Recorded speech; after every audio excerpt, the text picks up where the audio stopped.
Daf Yomi, Tractate Bava, page 38a, at the top of the page, with the words Imkain.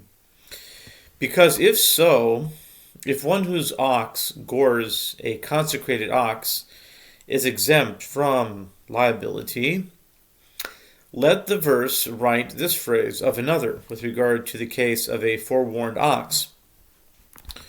One could then infer that the owner is exempt from liability in the case of an innocuous ox, as well as the liability with regard to an innocuous ox is less severe than with regard to a forewarned ox. The stating of this exemption specifically in the context of an innocuous ox indicates that the exemption is only concerning the leniency stated in the verse that if the gored ox belongs to another person, the owner of the belligerent ox is liable to pay only half the cost of the damage. The Mishnah teaches with regard to an ox of a Jew that regards the ox of a Gentile. Okay, disclaimer, I am reading the text. It doesn't reflect upon my agreement with the text. I am simply reading the text of the Talmud. And this is what the Talmud is saying. It was for that time. It may have applied then. It may not apply now. With that being said, the Mishnah teaches with regard to an ox of a Jew that gored the ox of a Gentile, the owner of the belligerent ox is exempt from liability. And this is a general rule of a general Gentile. I mean, how about the Gentiles that saved the Jews in the Holocaust? There were some Gentiles that fought, against the Nazis. That, you don't have to pay. It's a general rule against all Gentiles. This would be probably obsolete today. But anyway, the owner of the belligerent ox is exempt from liability. Whereas if a Gentile's ox gores a Jew's ox, the owner is liable to pay the full cost of the damage. Okay, this doesn't make for peaceful relations between Jews and Gentiles. The sages said this statement is difficult, whichever way you look at it. If the phrase of another is meant in a precise manner, and therefore the liability applies only if this ox gores the ox of another Jew, when a Gentile's ox gores that of a Jew, he should also be exempt from liability.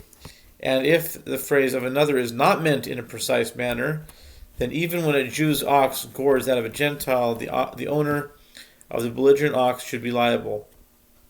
Rabbi Bava said that the reason for this ruling is that the verse states, "He stood and shook the earth, and he beheld and made the nations tremble," in Habakkuk 3:6.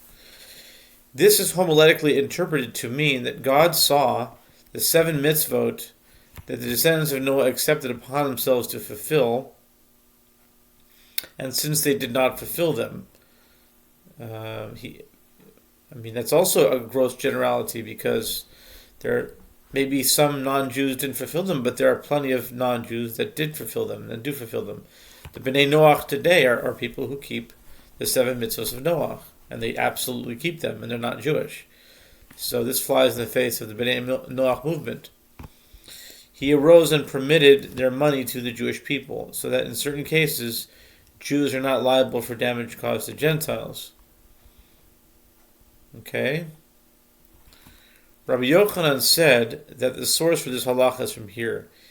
It is stated in reference to the giving of the Torah, "The Lord came from Sinai and rose from Seir unto them. He appeared from Mount Paran," Deuteronomy 33 verse 2, which is homiletically interpreted to mean, from the time God came from Mount Paran, when giving the Torah, the money of the Gentile nations appeared, and it was revealed and granted to the Jewish people. Okay, this is also taught in a Braita with regard to an ox of a Jew that gored the ox of a Gentile. The owner of the belligerent ox is exempt from liability. Their words, not mine. By contrast, with regard to an ox of a Gentile that gored an ox of a Jew, whether it was innocuous or forewarned, the owner of the belligerent ox pays the full cost of the damage. As it is stated, he stood and shook the earth. he beheld and made the nations tremble. Another verse states he appeared from Mount Paran. My Omer, the Gemara asks, what is the reason the Baraita adds, and another verse states indicating that the verse is not sufficient source? The Gemara explains that this is how the Baraita should be understood. And if you would say that this verse, he stood and shook the earth, is necessary to express that which Rav, Matana, and Rav Yosef derived from the verse, come in here another source. He appeared from Mount Paran, meaning from Paran their money appeared to the Jewish people. What is Rav Matana's exposition? It is as Rav Matana says, he stood and shook the earth. What did he see? He saw the 7 mitzvot that the descendants of Noah were commanded but did not fulfill. And he arose and exiled them from their land on account of their transgressions. And from where may it be inferred that this term vayater is a term of exile? It is written here, and he made the nations tremble, vayater goyim. And it is written lenater upon the earth, in Leviticus 11:21, which is translated into Aramaic as to leap upon the earth. Apparently to run.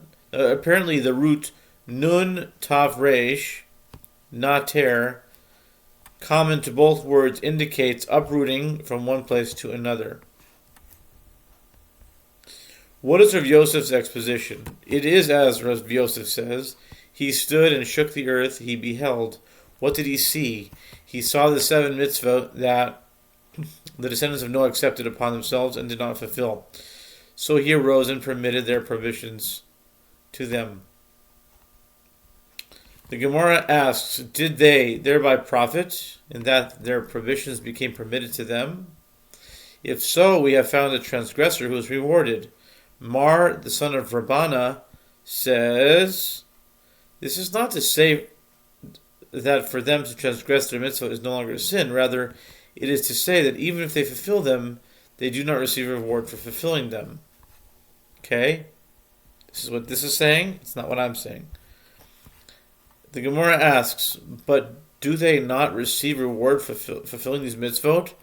But isn't it taught in a Braita that Rabbi Meir says, from where is it derived that even a Gentile who engages in Torah is considered like a high priest?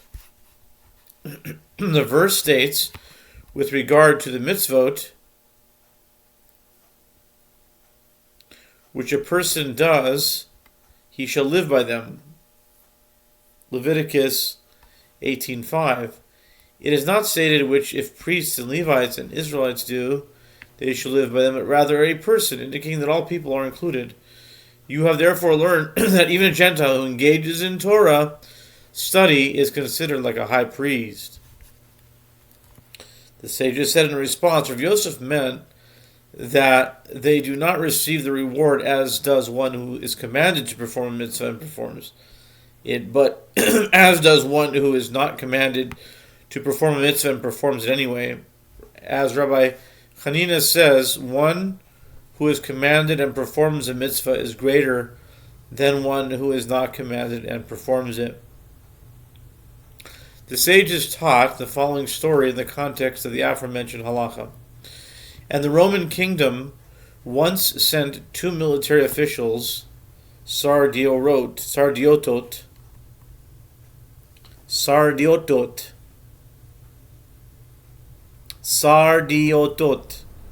Maybe that's what they get sergeant from. To the sages of Israel. Okay, the sages taught, and the Roman kingdom once sent 2 military officials to the sages of Israel and ordered them in the name of the king, teach us your Torah. The officials read the Torah and repeated it again, reading it for the 3rd time. At the time of their departure, they said to the sages, we have examined your entire Torah, and it is true, except for this one matter that you state, which is that with regard to an ox of a Jew that gored the ox of a Gentile, the owner is exempt from liability. Whereas with regard to the ox of a Gentile that gored the ox of a Jew, whether it was an ox or forewarned, the owner pays full cost of the damage. The official's reasoning was that this halacha is difficult, whichever way you look at it. If the phrase of another is meant in a precise manner, that the owners both ox must be Jewish, then even when the ox of a Gentile gores the ox of a Jew, the owner should be exempt from liability. And if the phrase of another is not meant in a precise manner, and the oxen of all are included, then even when the ox of a Jew gores the ox of a Gentile, the owner should be liable. They added, but we will not inform this matter to the kingdom, having acknowledged that the entire Torah is true. We will not reveal this ruling, as it will displease the kingdom. Incidentally, it is related that the daughter of Rav Shmuel Bar Yehuda died. The sages said to Ulla, "Arise, let us go console him." Ulla said to them, "What business do I have with the consolation of Babylonians?" Which is actually heresy, as they say, while consoling mourners, what can be done?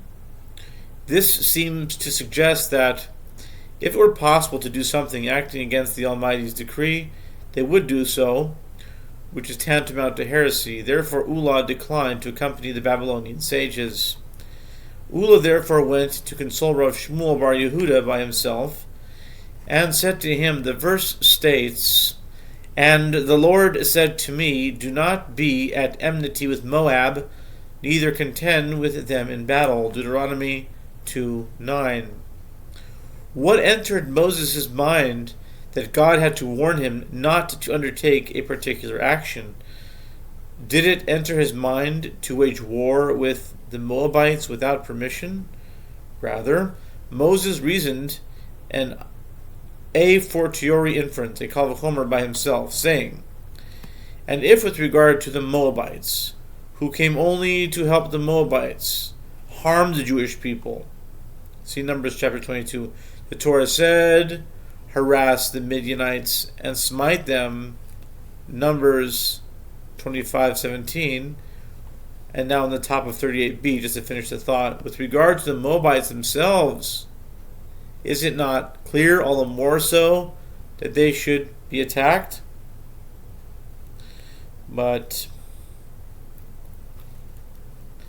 the Midianites doesn't seem to also attack the Jews, also did something. So it's like it's hard to know. It's almost like Dio, you could say here, situation. The Midianites also attacked the Jews. They also, Bilam was a Midianite, I think. Midianite women, they attacked the,